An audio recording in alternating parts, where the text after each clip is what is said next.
Cristiana. How are you? Hi, Juan Carlos. I'm good. How are you? I'm doing great. Thank you so much for coming on the Revisionary podcast. Thank you for having me. I really appreciate it. So, tell us a little bit about yourselves and what you've been up to. Well, now with the COVID situation, I've been I'm an interior designer, and I have been lucky enough this year to design restaurants. And as crazy as that sounds, Yeah. 2020 and 2021 are very, very promising and have been successful, and 21 is coming very promising to be a successful year for restaurants. Really? So yes, and as sad as it is to see businesses closing and people losing part of their dreams, there are so many people out there that are taking chances and redoing things, and this is giving me a huge opportunity to connect with new people and to step into their dream and making their dream possible through interior design. So I'm very, very blessed, and I feel very, very lucky to be able to be a part of that. So, walk me through this really quickly. How'd you get here? How'd you get into interior design? Um, well, my story is coming Oh, it touches on this. together. I'm sorry, Does your story touch up on this? touch up? Does your story mention how you got into interior design? No. Oh, okay, perfect. Okay, so I started with interior design about 7 years ago when I accidentally got into a architectural and development company, and I fell in love basically with architecture, construction. I've done a lot of project management, and then I realized that this is it. This is the world where I want to spend the rest of my life with. And I was lucky enough to work with people that taught me everything that I know today, basically. And I mean, you go to school and you learn a lot of things in school, but nothing will teach you as experience and life, basically, and actually working on a job and seeing things develop. And I just, to me, it was fascinating. And then I decided to go back to school and just do that. And again, I'm lucky to be here today. And I started my own company because it's nice to work for someone, to learn things and to collaborate with other people, but unfortunately your work will never get recognized when you work for someone else, and that's just the basic truth. And Hmm. every entrepreneur out there is going to tell you the same exact thing. So then I decided to start on my own and build my own dream, and it's been 4 years and here I am. So let me ask you this. I Sure. don't know too much about your industry, but is it an industry that's dominated by men, or like did you have to like break the glass ceiling, or is it very common for a woman to be an entrepreneur in this field? There's a lot of women. Unfortunately, the misconception is that a lot of people, when you talk about interior design, they come on and think, "Oh, you're just a decorator." Well, I'm not saying decorating is not part of the job. It is Right. 100%, but that's just the final touch. When people think about structures and engineering and architecture, I'm not a licensed architect. I'm not a licensed engineer, but there's a lot of those elements that come into my world, and they're a big part of my job. So a lot of times, unfortunately, yes, people would think men are dominating, and then women are just there to take care of the pretty things. um, but no, there's a lot of women out there, and there's a lot of us that are doing engineering and architecture and site supervisions, construction, and women do get dirty, women do get in the field, women do learn plumbing and electric and all those things. So Love it. yeah, yeah. No, no, that's absolutely beautiful. So why don't we go ahead and jump right into this? The stage is yours. Go ahead and tell us your Okay, story. well, thank you. um, I was born and raised in Romania, Transylvania. Beautiful country, beautiful sceneries. I had a beautiful childhood. Yeah. All grew I've up heard is with. vampires whenever I hear Transylvania. That's all I I know. was, yes, and then you know what? I was getting to that. Do you remember the Dracula movie? It's not it. We actually have castles. We have real castles, and the mountains, the Carpathian Mountains, are just beautiful. And I was lucky to grow up in a region where, I've been surrounded by nature and a lot of that old European history. It's just beautiful. Um, as a kid, I never had that. What you want to. Here in the States, I hear this a lot. What do you want to be when you grow up? No one asked me that as a child. It's just, you play, then you start school, and then you just kind of follow a path. And I was born during communism, and when I started going to school, communism fell, but unfortunately the culture and all that history followed people sometimes to this day. I meet someone that is stuck in those times, and Mhm. it's very hard to see them just realize that no, we're like in modern worlds right now, and Right. everything is just much easier and much more fun. So with this being said, I grew up like any other kid watching movies and wanting to get to America to experience the American dream. And I got into college, and I got a job, a very, very good job with MTV actually. Wow. And I was finishing college, and I knew that I am off for a great start. And something magical happened. I won the lottery, a Really? visa lottery. Yeah, Oh. a visa lottery, a visa lottery. Yes. That makes a huge Um, difference. yeah, exactly. But it was important because United States was giving me a green card, and was giving me a green card and was telling me, if you want to come and explore and see, you're young. Um, I know that there are certain criterias where you get picked or you win this lottery. I'm not exactly sure what it is, but I know that you have to go to college. You have to have a certain degree or level of school or enough experience in some type of field. So I guess, they want to make sure that you're not going to come here and live on social services or things like Right. that. So here I am, 23 years old, and I'm thinking, I have this opportunity home in Romania and a life ahead of me, or I can put things on hold here and go and try this out. Now, I was lucky enough that my boss said, you can go try it out, 6 months, we'll give you that, we'll hold your job. If it doesn't work out, you're free to come back, you'll have your job back.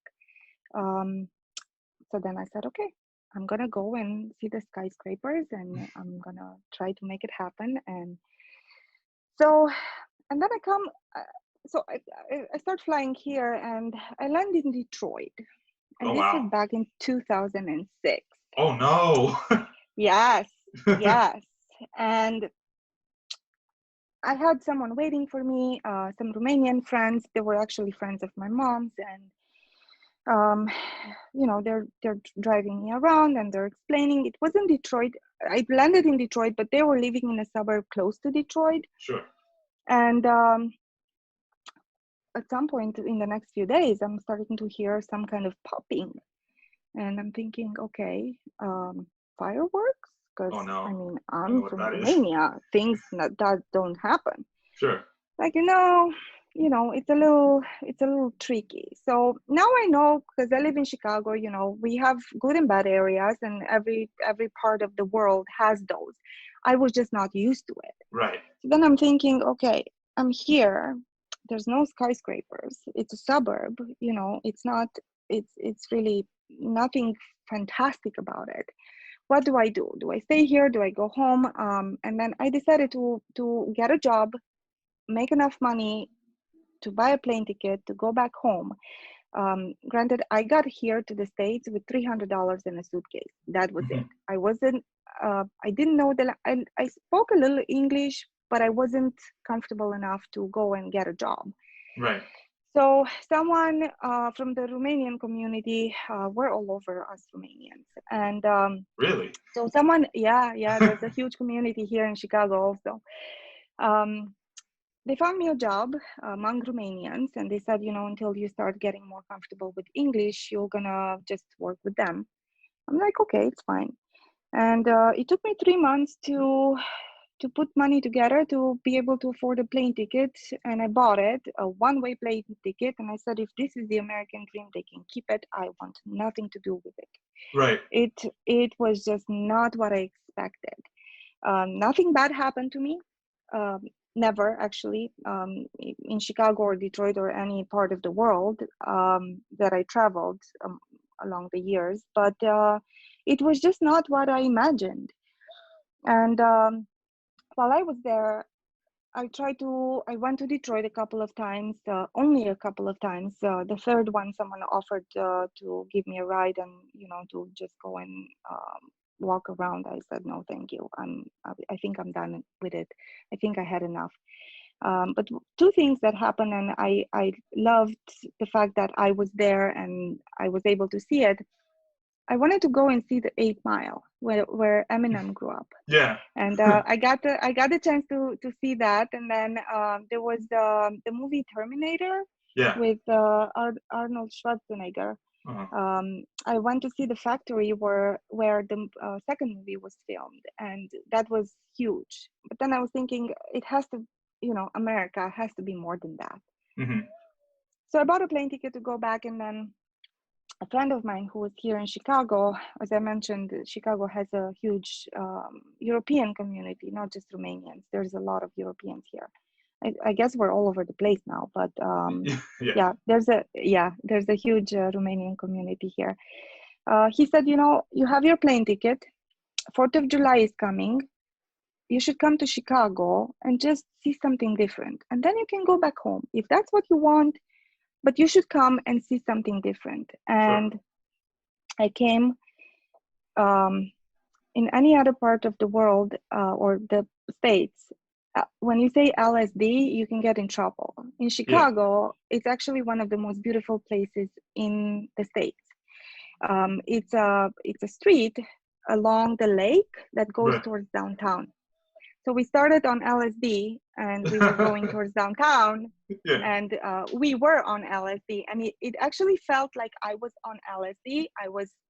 I couldn't believe my eyes. I was in Matrix movie. I felt like everything was out of space, sci-fi, weird industrial buildings, just out of this world. I mean, you see it in movies and it's just one thing, but when Hmm. you experience it live, and I was in a convertible and they took me downtown and we were just driving and driving for hours, and I started crying and I was overwhelmed with emotions, and I was in love. It was literally love at first sight. Yeah.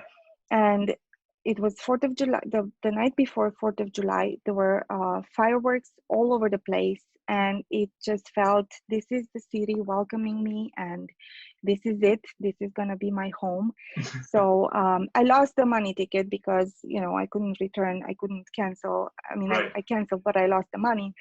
But then I decided I'm moving here and this is it. And, I started living a normal life and looking for a job and making friends. And with every chance I got, I started exploring the city, going places that, people and friends would recommend. And I found an apartment, and I was top floor in a 3-story building, and it was just wonderful. And it's a Saturday morning in August that same year, and I'm having coffee and I'm just enjoying a quiet day, quiet morning with my cat. And then all of a sudden, I hear a roaring outside my window, and my Hmm. windows start shaking. And I'm like, something's off. This is not normal. But then it goes away, and then I'm Right. thinking, it was unusual, but nothing else is happening, so there's no reason to think about it. Hmm. And then there's another plane, a military plane, coming and flying very, very, very close to my window, my roof. In And 2006. I'm in 2006. Okay. And I'm starting to panic. And I'm Right. going towards the window to see if people are panicking, if anything's happening outside. No, everyone was normal. I was imagining, world is coming to an end. There's a war coming, something's happening, and people are just not reacting. I didn't have a TV. I still don't have a TV. Um, so I get my news online, and sometimes I get my news from friends or coworkers or, whomever I'm coming in contact with, because I don't watch the news. And I see people just going about their days and no one cares about what's happening. And then I hear another plane coming, and this was even closer, and my windows are shaking, and the whole building is just shaking. Everything was shaking. It was so vivid. And then I see some military big helicopters just coming very, very low. And I'm starting to panic, and I pick up the phone and I start calling people, and no one was answering. So then I started really panicking, because back in the days, I had friends that were new in the country, and they were driving cabs, and I knew that it's a Saturday, they must be out with clients and things like that. And I was panicking. So then I went and started knocking on doors in my building, and no one answered. Did you have a prior And relationship with the people in your building before you did this? some, yes, some at some point when the first couple of doors didn't open, the neighbors that I knew, Yeah. I just started knocking on doors. Yeah. I did not care. I wanted someone to answer, someone to tell me what's happening. I went back up. I was living third floor, top floor, and I got down to second floor actually, with knocking on doors, and no one was answering. So then I went back up, and I went back next to the window to see what people were doing outside. And this was really early in the morning, like before 9 o'clock. I was Yeah. still in my PJs, enjoying coffee, Right. just kind of thinking, what am I going to do with the day? Who am I going to see? I was making plans to go to visit a museum, just things like that. And I go on the next to the window, and I'm looking out the window, and I see cars passing by, but I don't really see people on the street. I was thinking, if I see someone on the street, to start yelling and ask if they know what's happening up there. And I saw people before, the first time I went close to the window, but not at this time. And I started calling and calling and calling the same people, and no one was answering. And I went in a panic mode. My heart was racing. I couldn't breathe properly. And I was thinking, okay, I gotta take cover. I was hearing constantly airplanes, and it was military, and it was just like so scary. And then I go down to the lobby. I remember there's a door, and I never opened that door, just because I never thought about opening that door. But then I'm thinking, okay, there might be a basement. So I go to, and I wanted to try the door. In all this time, I keep calling people. I called my mom. We're 8-hour difference, and back then I didn't have a cell phone membership. I had a cell phone, but I had a chargeable card. Oh, the prepaid. And exactly, the prepaid. So Yeah. I was thinking, okay, I'm gonna call home.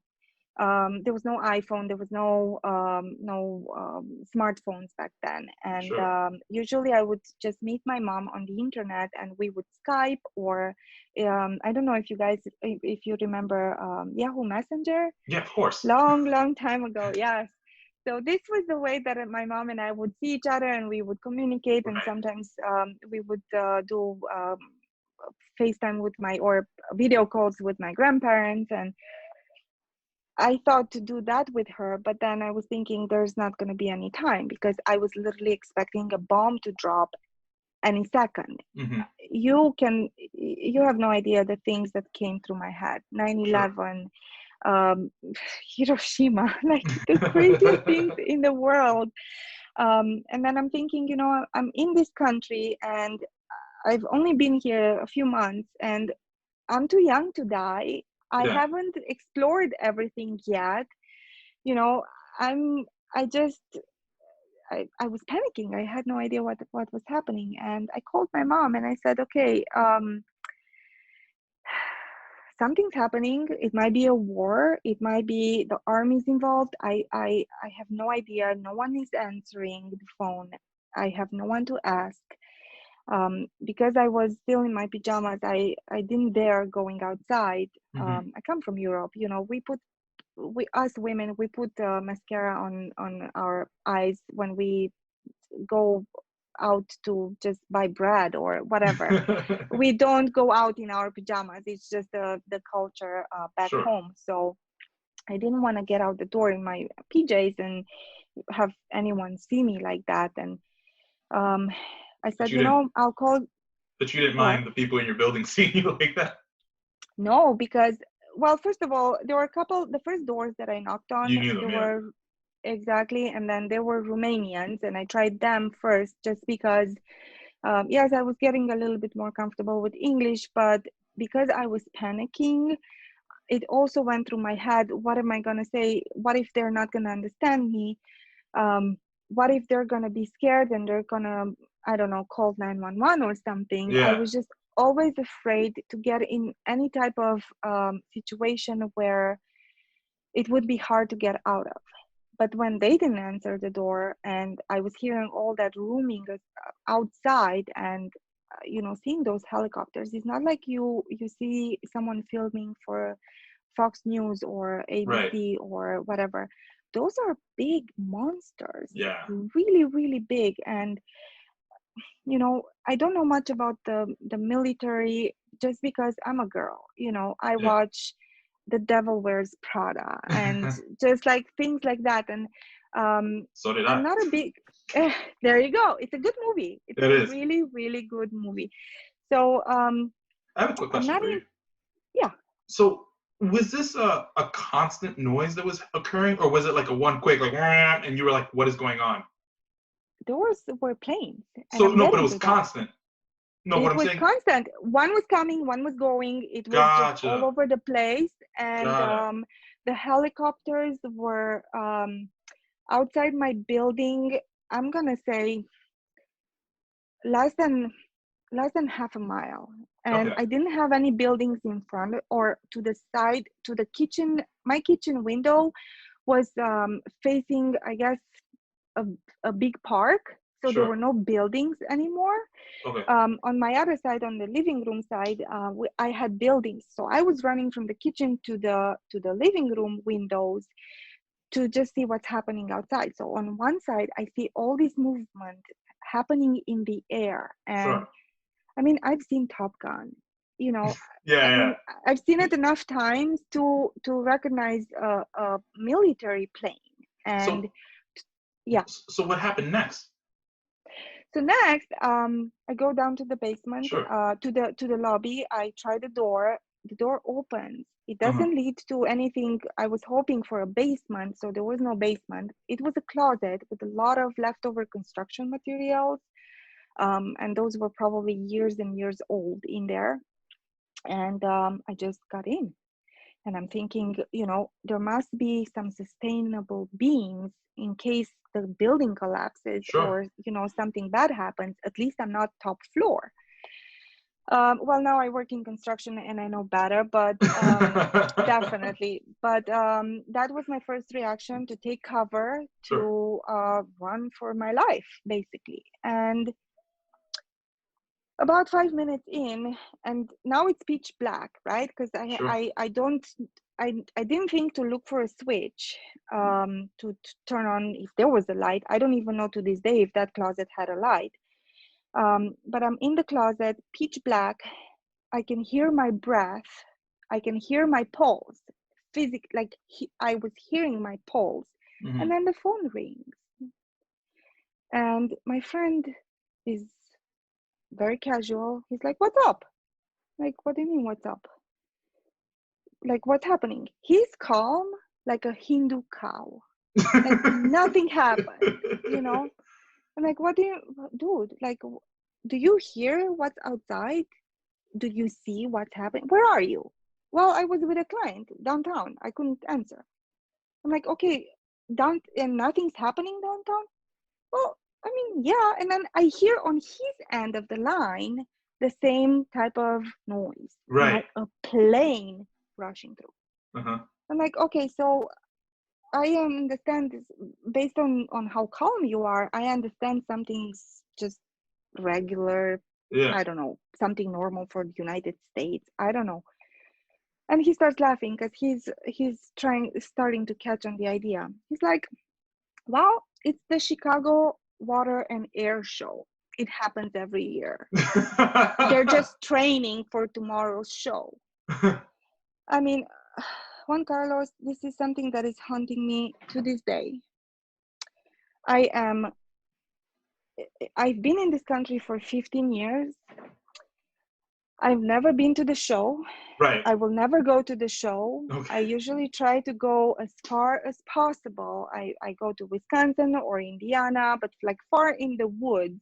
Mm-hmm. Or I usually try to plan vacation time during that time. Mm-hmm. It's always in the weekend, always, I think it's the first half of August, depending on the weather, first or second weekend. And that thing is giving me nightmares to this day. Oh my Every God. time it happens, I'm trying to get away. It was actual fear. It was Right. I was afraid I'm gonna die, not knowing what's happening. So this is I know that every immigrant would have a crazy story like this. This is just mine, and it's funny because no one else that I talked to before experienced it. Right. Everyone knew about it. It just, I moved to Chicago, as I said, July 3rd. That was the day I came for the first time. And then, well, for the first time, I mean, Oh, two I days see. later, And then so the it show was was a the few same weeks year. later. Exactly, Got it. So you were exactly. brand new to Chicago. This was Yes. your welcome to America moment. Exactly.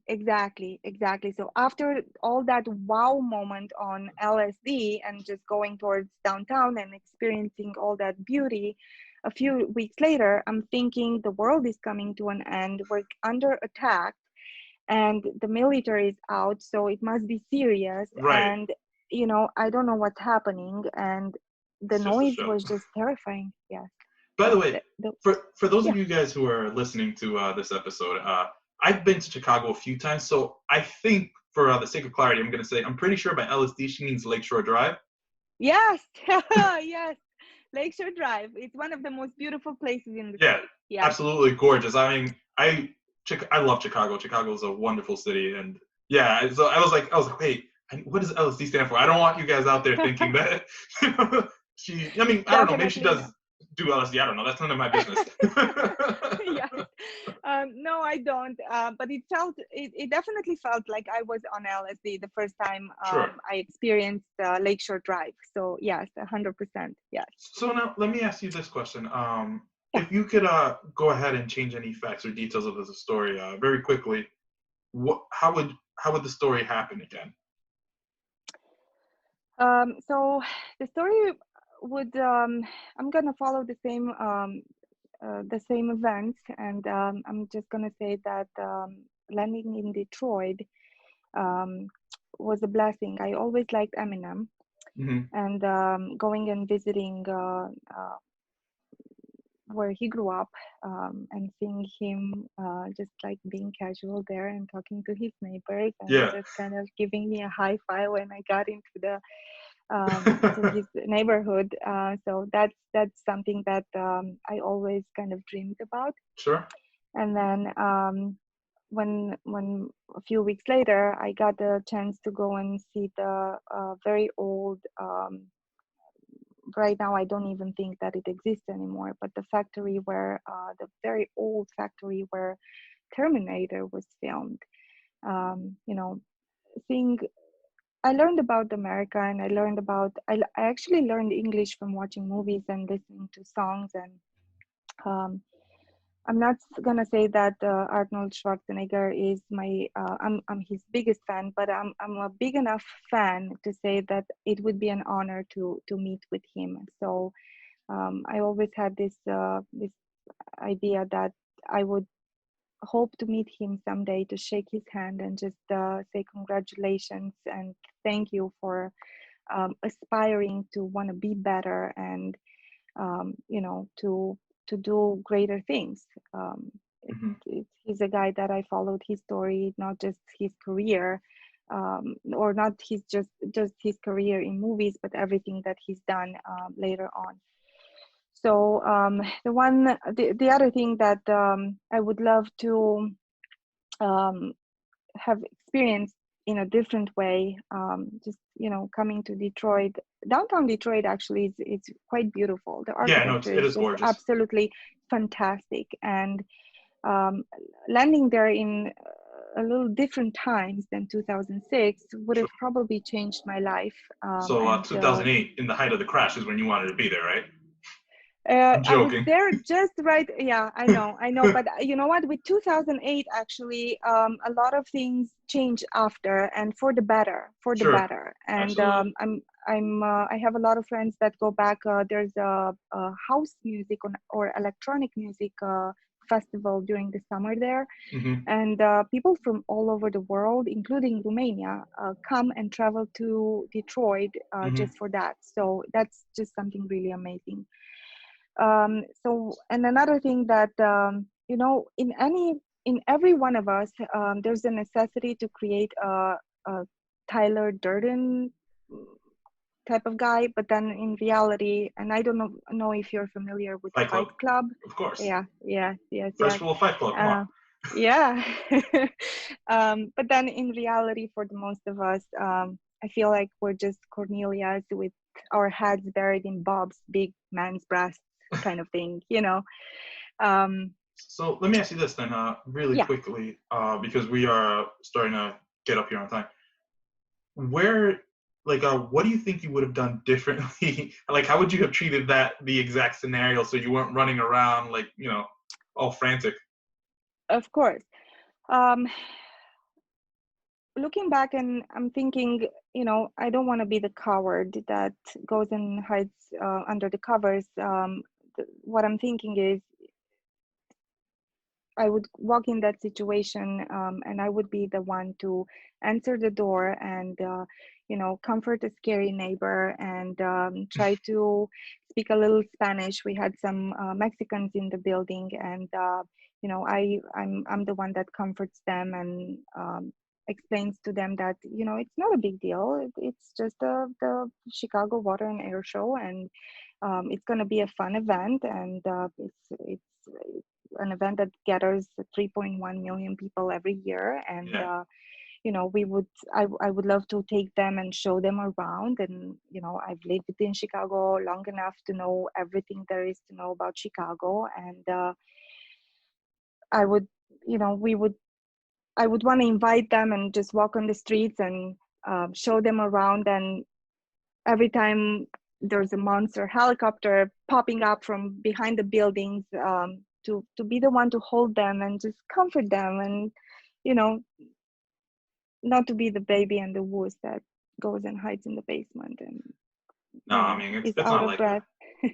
You had no idea. And if I'm being completely honest with you, Yeah. although I kind of knew what was going on, so I wasn't afraid. But I did have a similar scenario once. The first time I got to see the Blue Angels perform.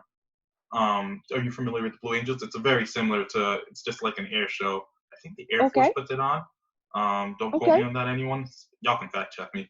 But yeah, and the first time I watched it, I was in awe, and I had no idea, and I was so loud. So I completely understand how someone who Wow. wasn't aware of what was going on would have been terrified. So that's a like I think you're in a very understandable situation. Okay. Well, now it does make me feel better. No one that I know experienced this before, but throughout the years, people have been sympathetic to my story, and only friends. It's the first time I talk to anywhere live about this particular story. So I've had a good experience so far with people Mhm. understanding and, comforting me to this day. This day. So, Yeah. um, you mentioned that you go out of town every single time it's happening. Yeah. But now let me ask you this: does the sound of loud planes bother you to this day? No, not so much. Not really. I love loud music. I work in construction, so I'm surrounded by loud noise all the time. It's just those particular sounds, Got it. and I cannot handle it. And sometimes I fly quite a lot, or I did, until I haven't taken a plane in 2020 at all. But I fly quite a lot first because I go home and I go through several airports, and I'm not afraid of planes, but that particular sound is scary. And Hmm. I try to get away and just kind of not put myself through that stress, because Hmm. 15 years later it's still a stress. It's unfortunate, but yeah, I just don't like it. No, I understand completely. So, we have a tradition here on the podcast because before I let you go, right, we like to Okay. ask everyone if they can share a quick story from their childhood that puts a smile on their face or, just generally makes them happy. Do you have a story you can share with us? I do. So I'm gonna start by saying that no one messes with your head better than your own family. Sure. And I was an only child. I was an only grandchild. Hmm. Also, I grew up not lonely in the family as a kid, but not lonely just because my mom and my grandparents made sure that I was always surrounded by a lot of kids. I don't have a lot of first-hand cousins, but my closest cousins are 10 years older than me. And when I was about 9 or 10, they made me watch Alien movie with Sigourney Weaver, Hmm. with them, and it's still my favorite movie to this day. I love that movie, but I have a vivid imagination, and I was always a weird person even as a kid, and my imagination goes wild sometimes. And I'm watching the movie with them, and a week later we gather outside in their backyard, and it was almost dark. And as I'm reaching back my seat to to get more comfortable, I put my left hand in honey, because there was a big plate with honey and a honeycomb next to me. Hmm. And something that goes right through my head, the first thing I think about, it's alien goo, alien spit. You know that alien Yeah, drippings. yeah. So now I'm with my hand buried in honey, and I'm thinking, it's disgusting, but then I'm expecting to experience an excruciating pain, because that saliva, the alien saliva, is gonna melt my hand, Yeah. and it's gonna, because it's toxic and acidy, and Hmm. you saw in the movie, it goes through metal and iron and whatever. And I, I I was frozen because I wasn't feeling any pain, and that was the next thing that I was expecting to experience. Hmm. And then the even more funny thing is that, 30 years later, I'm almost 40, by the way. So last year, I had a bottle of detergent that spilled in my living room. Something happened, and I don't know, it's the middle of the night. I wake up, my cat wakes me up, and I start walking to find the cat, and I'm stepping in that detergent, No, no. laundry detergent, Yeah. and the memory of the honey and the memory of the alien spit comes through my head, and I'm thinking the same thing, like my foot is gonna melt. And I'm almost 40, so sometimes the kid in us, it's Yeah. hard to let go. And yeah. No, that's that's really beautiful. Because I can 100% relate and see a kid going through that experience. Oh So, yes. The second tradition we have on this podcast is at the end of every episode we like to highlight a chosen charity or an organization, usually that our guest is very passionate about. Do you have a charity or an organization for us? Um, I love animals and I love nature, and I've been a vegetarian for many, many years, just for ethical reasons. And especially after moving here and with the meat industry, I'm unfortunately just afraid in general. And it all started with the PETA. And I know they're big and I know they're, you know, all over the place and everyone knows them. But that's just something that made me be a little bit more aware Hmm. of what's happening. So I'm still a supporter. I was a supporter years and years ago when I first came across their message, and I still give them a little bit of something every now and then. So that's just something that I'm passionate about. But not just PETA, you know, we we destroy our planet, unfortunately, with every plastic bottle that we buy. Hmm. And I wish that people would. I'm not saying don't buy plastic. I mean, it's out there, and you know, it's cheaper than glass, and sometimes it's even easier than glass, just because it's lighter and more convenient. But recycle. Just Hmm. that's my message. Just recycle and just be a little bit more aware. So yeah, Perfect. I want to say thank you very much for coming on the Revisionary podcast. I'm sure the Revisionaries are very excited to hear from you and hear your story. thank you. I appreciate it. This was fun. This was a lot of fun. Thank you for having me. It was a pleasure. You are awesome. Oh, thank you. Yeah. All right. Well, without further ado, I'll see you later. Thank you. Yeah. Where should everyone follow you? So my company name is Perpetuum Designs, and that's spelled Perpetuum Designs. And Instagram is one of my favorite platforms just because it's easy and you know, very colorful and very visual, which translates a lot with what I do. So Instagram, I think, would be the best platform out there. All right. Perfect.